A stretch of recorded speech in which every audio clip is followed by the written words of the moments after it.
Hi there. Ever since I started writing my book, Grail Gnosticism, which is to be found as a free PDF download on my website, I've been focusing all these images, symbols have been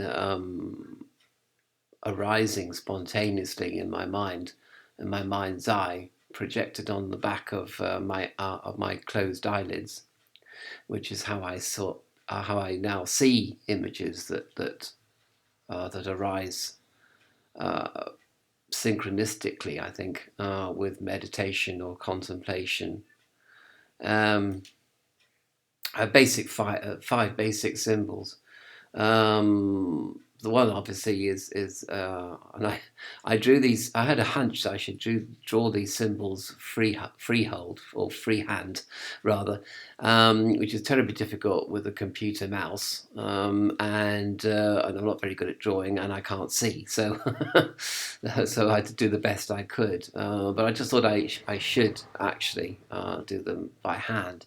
Now this sort of little bit here, is normally filled in with the same colour, but I'm doing it in green here. It's normally filled in, and I take this to be a rough representation of a rosy cross. And this sort of green bit, which I've got here, is the rosy part. And then you've got four equilateral arms. Well, they're supposed to be equilateral. They're supposed to be equal length. Um, and I get that from time to time during meditation.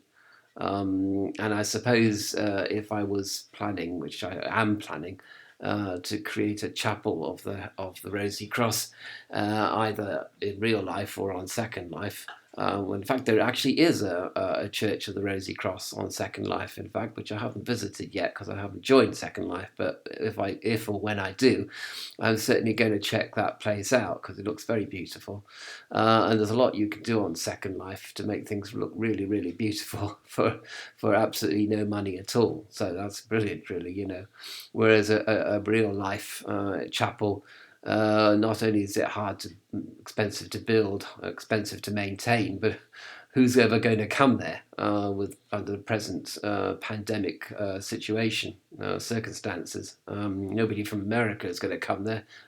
It would be based in Ireland, and it's going to be a very, very long time before any Americans ever are allowed to come over to Europe. Or anywhere else in the world for that matter. But that's another video, isn't it, really?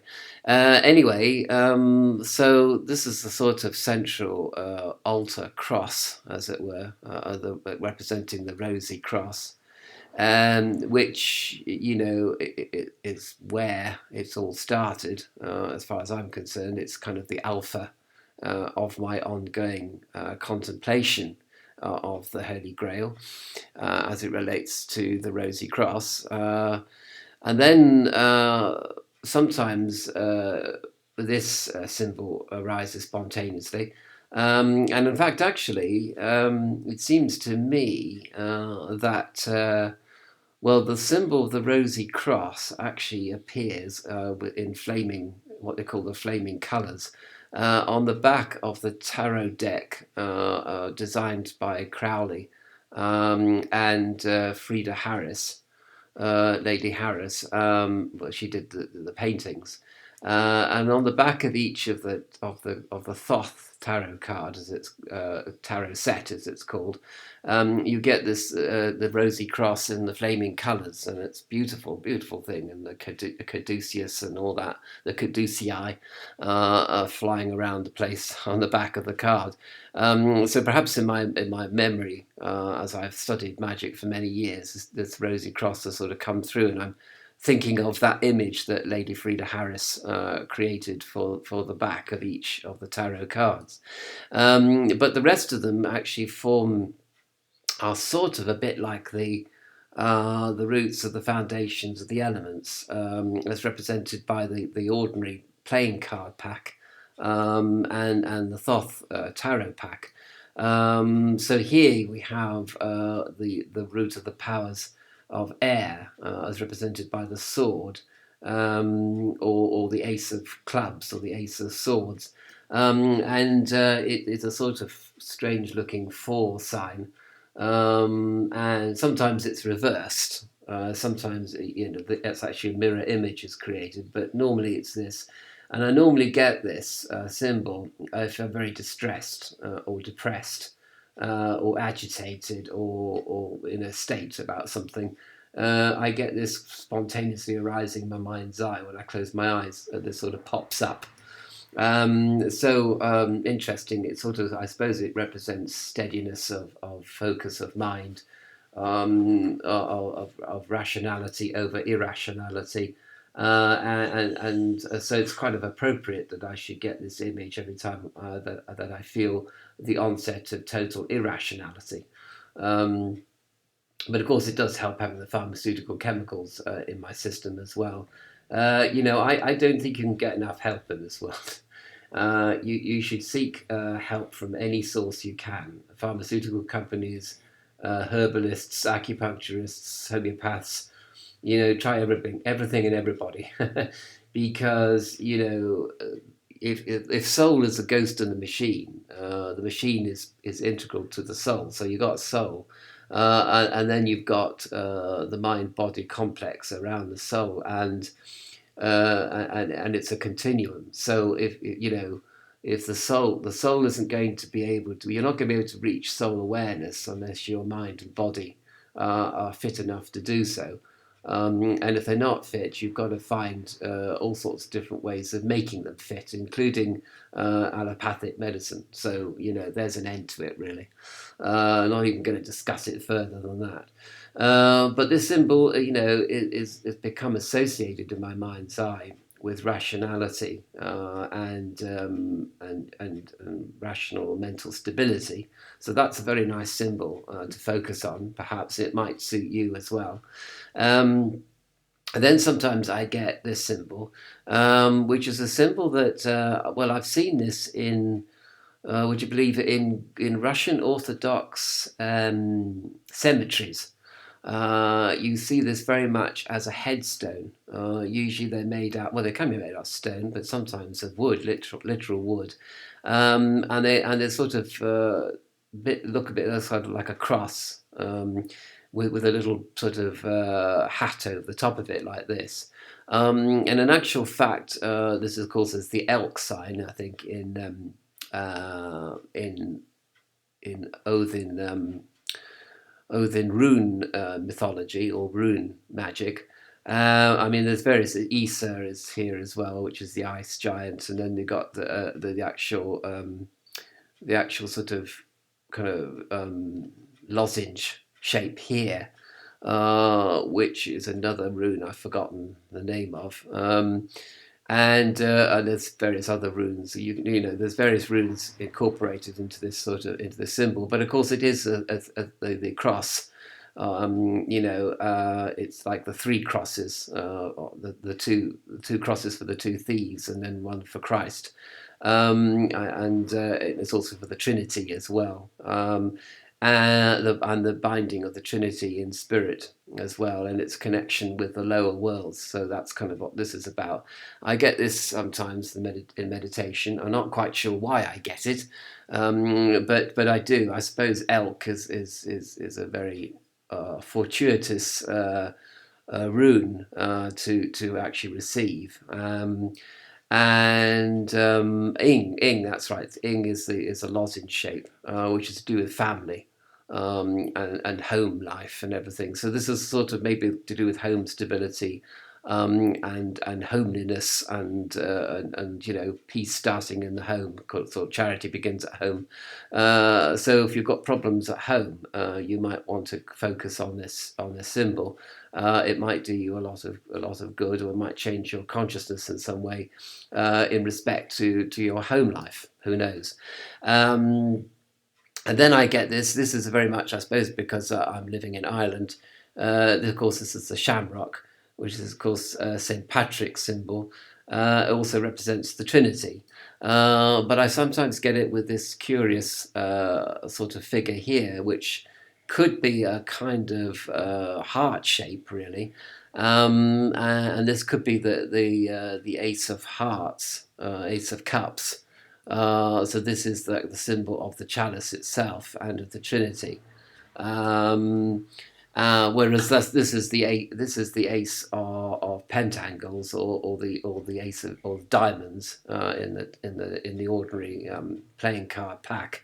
So you've got diamonds, and then you've got hearts here, but it looks more like clubs, in fact, actually. But I think it's supposed to be hearts, and it's supposed to be the chalice itself. Although if we come down to here, the strange mushroom shape, but this could be the ace of spades, in fact, and which would be either the swords. I always get confused, swords or wands.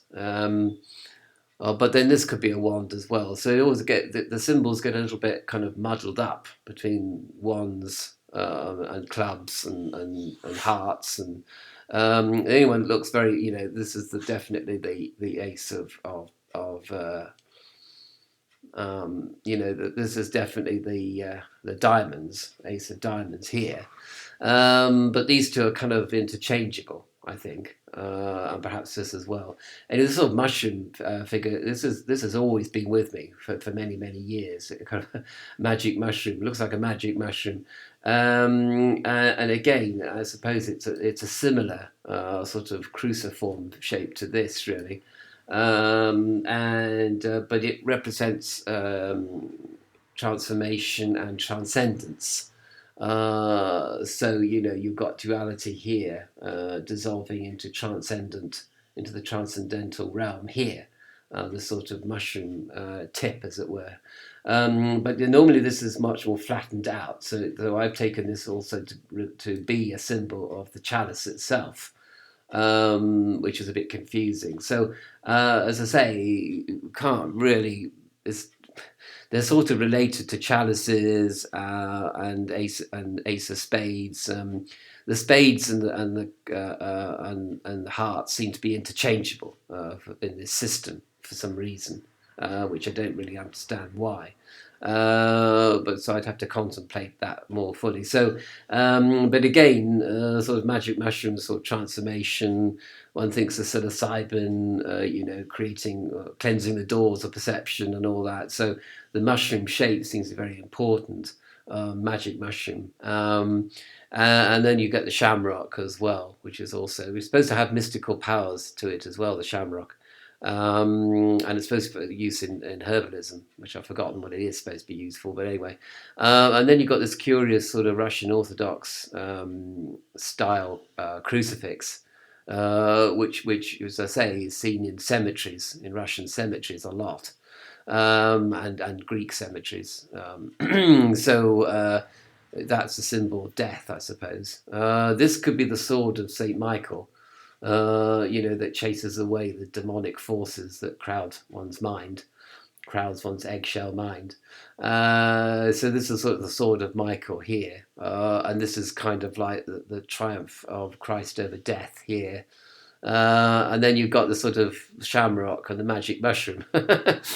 So these are the four symbols that I get during meditation, and I sometimes get the actual full cross, the full rosy cross symbol as well, which sometimes has a heart in the middle of this sort of cross as well, which you would expect, I suppose, really.